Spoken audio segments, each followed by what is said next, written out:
नमस्कार शेतकरी मित्रांनो आणि खास करून लाडक्या बहिणींनो, कारण आता लाडकी बहीण योजनेचा आता महिलांसाठी एकदम आनंदाची बातमी सरकारने अ, सांगितलेली आहे. म्हणजे आता काय बातमी आहे, म्हणजे आता बातमी तर काय असेल महिलांसाठी पैसेच.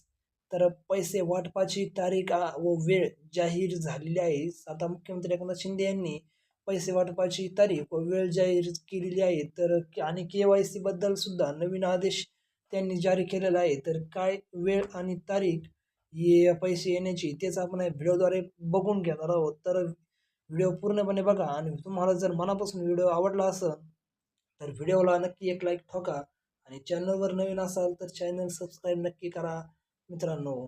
चला तर व्हिडिओला आपण सुरुवात करूया. तर मुख्यमंत्री माझी लाडकी बहीण योजनेची नवनवीन माहिती समोर येत आहे. लाडकी बहीण योजनेसाठी आता पात्र ठरलेल्या महिलांना या योजनेचा लाभ घेता येणार आहे. या योजनेसाठी 1 कोटीहून अधिक अर्ज स्वीकारण्यात आले होते.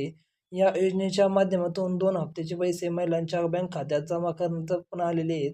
तर आता सर्व महिलांना आता तिसऱ्या हप्त्याची प्रतीक्षा लागलेली आहे. तर अशातच आता लाडक्या बहिणींसाठी मुख्यमंत्री एकनाथ शिंदे यांची आता मोठी घोषणा करून लाडक्या बहिणींसाठी त्यांनी एक आनंदाची बातमी दिली आहे. कारण महाराष्ट्राचे मुख्यमंत्री एकनाथ शिंदे यांनी तिसऱ्या हप्त्याचे पैसे खात्यात जमा करण्याची घोषणाच डायरेक्ट केलेली आहे.